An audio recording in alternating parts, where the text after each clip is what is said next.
దేవుని పరిశుద్ధ నామములో మీ అందరికీ క్రిస్మస్ మాసంలో ప్రత్యేకమైన శుభములు ఆశీర్వాదములు కలుగునుగాక. ఇది ప్రత్యేకమైన మాసం, క్రిస్మస్ మాసం. మీ అందరికీ క్రిస్మస్ శుభాకాంక్షలు, అలాగనే ఆశీర్వాదములు కలుగునుగాక.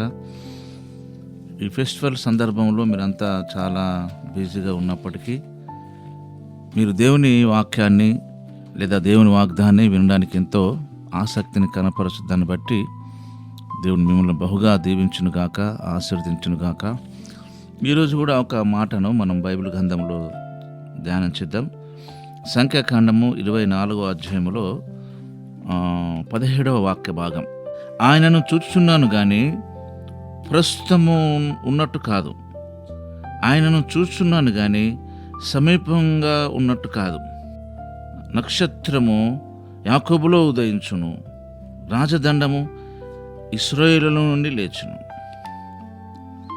నేను చూస్తున్నాను కానీ ప్రస్తుతం ఉన్నట్టు కాదు, కానీ చూస్తున్నాడు. మొత్తానికి చూస్తున్నాడు కానీ సమీపంగా ఉన్నట్టు కాదు, కనబడినట్టుగా. కానీ దేవుని వాక్యము మన జీవితంలో అలా లేదు.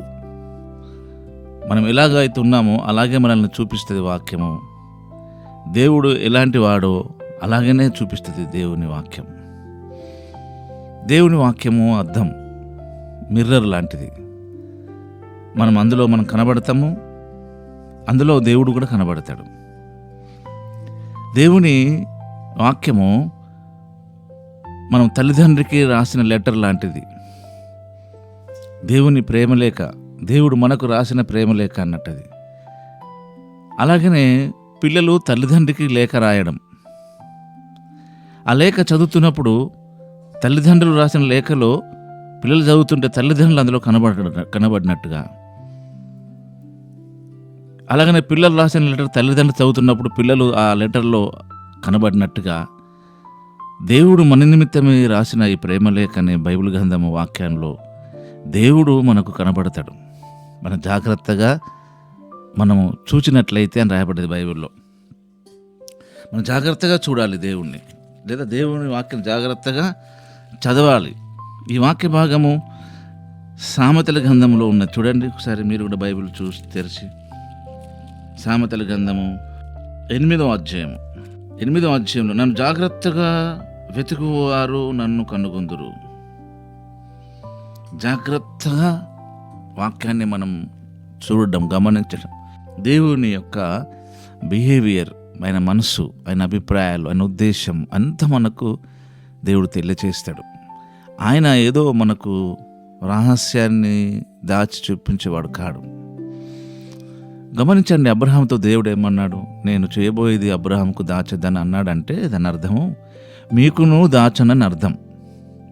కనుక మీరు ఏ విషయంలోనైనా ఈ క్రిస్మస్ టైంలో, ఈ క్రిస్మస్ మాసములు ప్రత్యేకంగా మీరు దేవుని గురించి తెలుసుకోవాలనో, మీ గురించి తెలుసుకోవాలనో, మీ పిల్లల గురించో ఏదైనా సరే మీకు ఆలోచన కలిగింది, మీకు ఇప్పుడు కలిగింది కావచ్చు, కానీ మీకు ఈ కలిగిన ఆలోచన ఆయనకు ఎప్పుడో తెలుసు.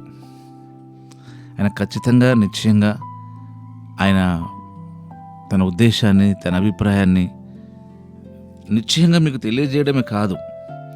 ఈ మాట చూడండి, బైబిల్ గ్రంథంలో వాగ్దానమే, దేవుడు అనుకరించే వాగ్దానమే. సామెతల గ్రంథంలో నుండి 23వ అధ్యాయంలో 18వ వాక్య భాగం. నిశ్చయంగా ముందుగతి రానే వచ్చును, మీ ఆశ భంగము కానేరదు. కొన్నిసార్లు దేవుడు చెప్పొచ్చు, చెప్పకపోవచ్చు, చూపించవచ్చు. అబ్రహాం గారికి చూపించినట్టుగా మీరు చూస్తున్న మీ కంటికి ఎక్కడైతే కనబడుతుందో ఆ ఏరియా అంతా, తూర్పు కానీ, పడమర కానీ, ఉత్తరం కానీ, దక్షిణం కానీ, మొత్తం టోటల్ ల్యాండ్ అంతా మీకే హ్యాండ్ ఓవర్ చేస్తానన్నాడు దేవుడు. కనుక ముందుగతి రానే వస్తుంది, మీ ఆశ భంగము కానేరదు. అలాంటి గొప్ప దేవుని కలిగిన మనం కనుక అధైర్యపడకండి. ఈ సంవత్సరంలోనైనా దేవుని వాగ్దానం నెరవేరుస్తుందేమో అని చూశానని నిరాశపడకండి. ఆయన వాగ్దానము చేసినవాడు నమ్మదగినవాడు, ఆయన కార్యం చేస్తాడు. ఆయన అందుకే ఈ లోకానికి వచ్చాడు. కనుక ఆయన చూస్తున్నాను కానీ ప్రస్తుతం ఉన్నట్టు కాదు, ఆయన చూస్తున్నాను కానీ సమీపంగా ఉన్నట్టు కాదు. ఈ కొద్ది మాటలు దేవుడు మన వినికిడిలో నెరవేర్చును గాక. పరిశుద్ధుడు అయిన తండ్రి, ఈ క్రిస్మస్ మాసంలో నీ ప్రియ బిడ్డలు ఎదురు చూస్తున్న దాన్ని బట్టి మీరు వారికి బయలుపరిచే దేవుడు, తెలియజేసే దేవుడు, నెరవేర్చే దేవుడు, మా ఆశ భంగము కానేరదని, ముందుగతి రానేవచ్చునని ధైర్యం చెప్పిన దేవుడు, మీకే మహిమ చెల్లిస్తూ యేసు నామములోనే ప్రార్థిస్తున్నాం తండ్రి. ఆమేన్.